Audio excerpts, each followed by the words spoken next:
Hi all, and welcome to Virtually's Guru, where barbecue and grilling is made tasty. I'm Brandon Tanner, and we're doing a two-part series today, and this is the second part, which is the beef jerky, or jerky with wild turkey, wild pheasant, and then I'm actually going to do some just regular beef round eye. So there's another video that I've got that I'll put a link to and below that I'm releasing at the exact same time. The other one I use the real seasoning just on beef.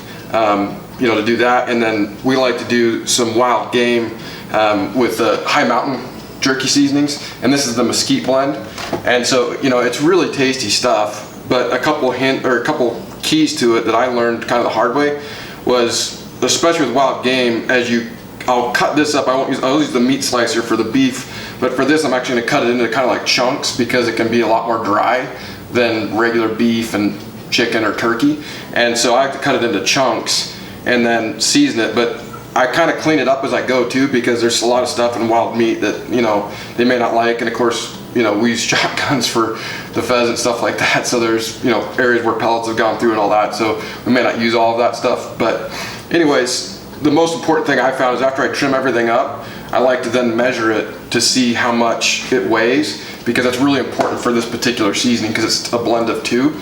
And what I did before is I weighed stuff prior, and then I trimmed it up quite a bit, and then I'd already made my seasoning and it was way too salty.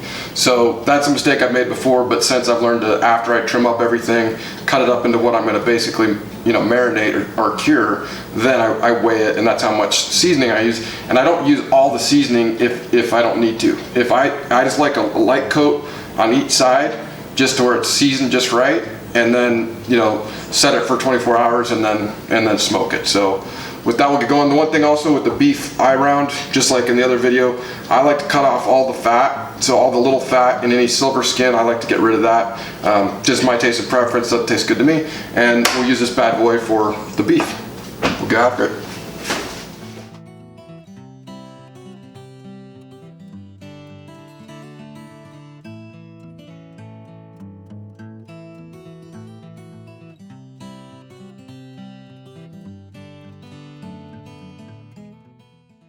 With large quantities of meat, I like to season the surface so I don't have to flip them over to season the backside.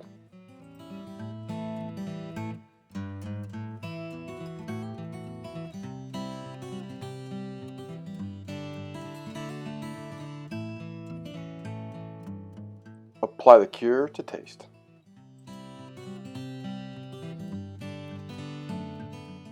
Put the meat in a container in the fridge for 24 hours, separating the wild meat from the domestic. With the wild game, I like to kind of work in the cure to get it on everywhere, and I grab whatever's left.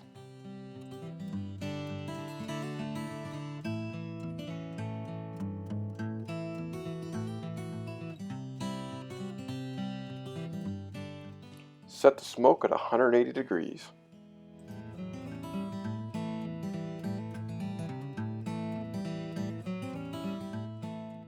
I flip the meat after the first hour and get a feel for how it's progressing.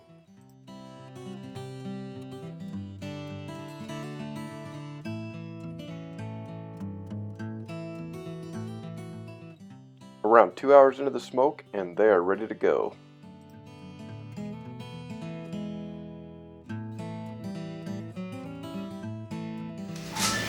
Alright, so we got our turkey and pheasant done, and to be honest, like I said before, I oversalted it last time and did too much. This time I think I underdid it a little bit, so I got to get somewhere in between. So what I did do is I took a little bit of the rub and added it back in while it was nice and warm like this, and so it kind of gave it a little more of that flavor that we wanted, and that makes it really good, right? Yeah. So anyways, I'm still kind of getting that wild game figured out with that particular rub and getting it just right, but like I said, last time over seasoned it, this time a little bit under seasoned, so I gotta be right in the middle next time. But these still turn out really good. Yeah. Taste this? Yeah.